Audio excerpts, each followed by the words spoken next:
Pernahkah kamu bertemu dengan orang yang selalu merasa lebih baik dari orang lain? Atau yang selalu meremehkan ide dan harapanmu? Atau mungkin kamu pernah berurusan dengan seseorang yang selalu merasa menjadi korban dalam setiap situasi? Tidak jarang pula kita menemui orang yang suka menjudge orang lain tanpa memperhitungkan fakta yang sebenarnya. Hai semuanya, selamat datang kembali di channel Bicara Batin, tempat di mana kita mengeksplorasi berbagai aspek kehidupan dan menjalin koneksi melalui pengalaman bersama. Hari ini, kita akan membahas mengenai beberapa tipe orang-orang toksik yang ada di sekitar kita. Tapi, sebelum kita mulai, jangan lupa untuk like, subscribe, dan nyalakan lonceng notifikasinya agar tidak ketinggalan konten-konten lainnya dari channel Bicara Batin. Ketika berinteraksi dengan orang-orang di sekitar kita, seringkali kita menemui berbagai tipe kepribadian yang beragam. Namun, di antara mereka, ada yang memiliki dampak negatif yang cukup besar, yaitu orang-orang toksik. Mereka dapat merusak suasana hati, hubungan, dan bahkan kesejahteraan kita secara keseluruhan.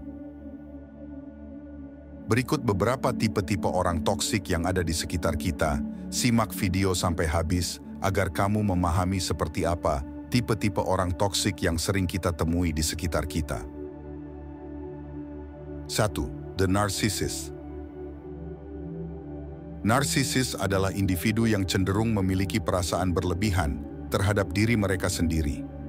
Mereka biasanya memiliki kebutuhan yang tak terpuaskan akan perhatian dan pengakuan dari orang lain. Tidak hanya mereka peduli dengan kepentingan dan kebutuhan mereka sendiri, tetapi mereka juga kurang peduli atau bahkan tidak peduli sama sekali terhadap perasaan dan kebutuhan orang lain. Narcissist seringkali menunjukkan pola perilaku yang merusak dalam hubungan interpersonal. Mereka cenderung merasa lebih baik dan lebih penting dari orang lain, dan seringkali akan menonjolkan diri mereka sendiri di depan orang lain untuk mendapatkan perhatian dan pengakuan. Mereka juga sering menganggap orang lain sebagai alat untuk memuaskan kebutuhan dan keinginan mereka sendiri tanpa mempertimbangkan perasaan atau kebutuhan orang lain. Kurangnya empati adalah ciri khas dari narcissist. Mereka tidak mampu atau tidak mau memahami atau merasakan perasaan orang lain dan cenderung mengabaikan atau meremehkan perasaan dan pengalaman orang lain. Mereka seringkali akan menyalahkan orang lain atas kegagalan atau kesalahan mereka sendiri dan tidak pernah mengakui tanggung jawab atau kesalahan mereka. Interaksi dengan narcissist dapat menjadi sangat menekan dan menguras energi. Mereka seringkali menuntut perhatian dan pengakuan yang konstan dan cenderung menjadi marah atau merasa tersinggung jika mereka tidak mendapatkan apa yang mereka inginkan.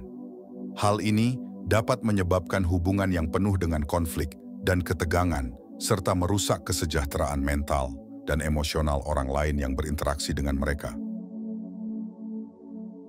2. The Pessimist. Individu dengan tipe pemikiran pesimis cenderung melihat segala sesuatu dari sudut pandang yang negatif. Mereka memiliki kecenderungan untuk memfokuskan perhatian mereka pada hal-hal yang buruk atau berpotensi buruk dalam setiap situasi, bahkan ketika ada potensi untuk hal-hal yang baik atau positif. Pesimis sering meremehkan ide dan harapan orang lain. Mereka cenderung menyoroti segala kemungkinan kegagalan atau masalah yang mungkin timbul dan seringkali menyalahkan orang lain atau keadaan eksternal jika sesuatu tidak berjalan sesuai dengan yang mereka inginkan. Mereka juga kurang mampu atau tidak mau melihat sisi baik dari suatu situasi, bahkan ketika itu ada. Perilaku pesimis dapat merusak motivasi dan semangat orang lain. Ketika kita berbagi ide atau harapan dengan seorang pesimis, mereka cenderung memberikan respon yang menurunkan semangat dan menyurutkan kepercayaan diri kita. Hal ini dapat menghambat kreativitas dan inovasi, serta menghambat kemampuan kita untuk mencapai tujuan dan meraih kesuksesan. Penting untuk diingat bahwa pesimisme bukanlah hal yang sama dengan realisme. Meskipun penting untuk melihat sisi realistis dari suatu situasi, terlalu fokus pada kemungkinan-kemungkinan buruk dapat menghalangi kemampuan kita untuk melihat potensi-potensi yang positif dan menciptakan perubahan yang positif dalam hidup kita. Interaksi dengan individu yang memiliki pemikiran pesimis dapat menjadi melelahkan dan menguras energi.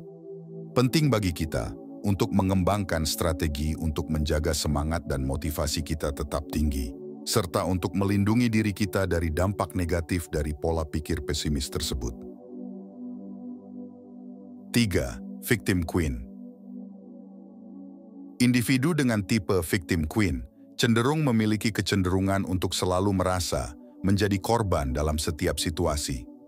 Mereka sering memposisikan diri mereka sebagai pusat perhatian dan mendramatisir setiap pengalaman mereka tanpa mempertimbangkan perspektif orang lain atau konteks yang lebih luas. Orang dengan tipe ini seringkali suka mencari perhatian dan simpati dari orang lain dengan terus-menerus mengeluhkan masalah dan kesulitan mereka. Mereka merasa bahwa keluh kesah mereka harus didengarkan oleh semua orang karena mereka merasa paling menderita. Mereka sering menggunakan penderitaan mereka sebagai alat untuk memperoleh perhatian dan simpati, dan cenderung mengabaikan atau meremehkan pengalaman atau penderitaan orang lain. Ketika berinteraksi dengan victim queens, kita mungkin merasa tertekan atau terbebani oleh dramatisasi dan keluhan mereka.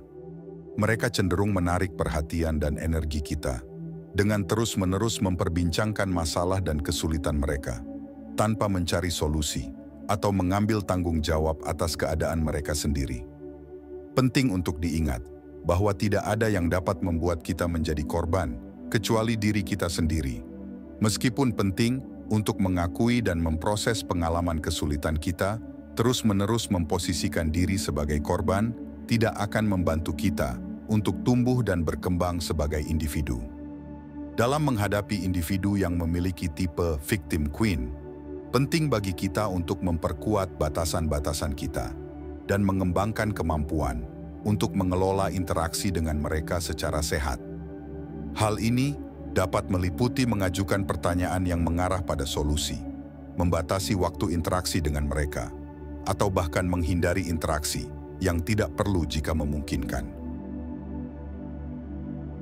4. Judgmental.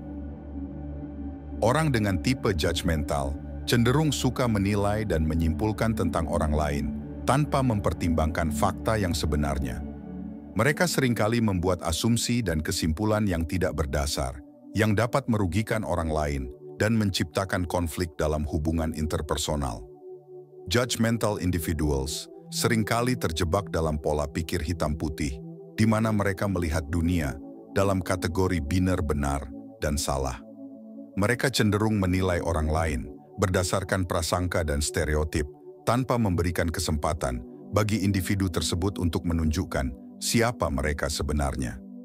Mereka juga seringkali mengkritik dan menghakimi orang lain secara terbuka atau secara diam-diam, tanpa mempertimbangkan dampak negatif dari tindakan mereka.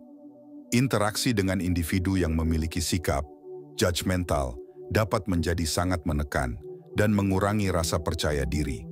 Ketika kita merasa bahwa setiap tindakan atau kata-kata kita akan dievaluasi dan dihakimi oleh orang lain, kita cenderung merasa tidak aman dan tidak nyaman dalam berinteraksi dengan mereka.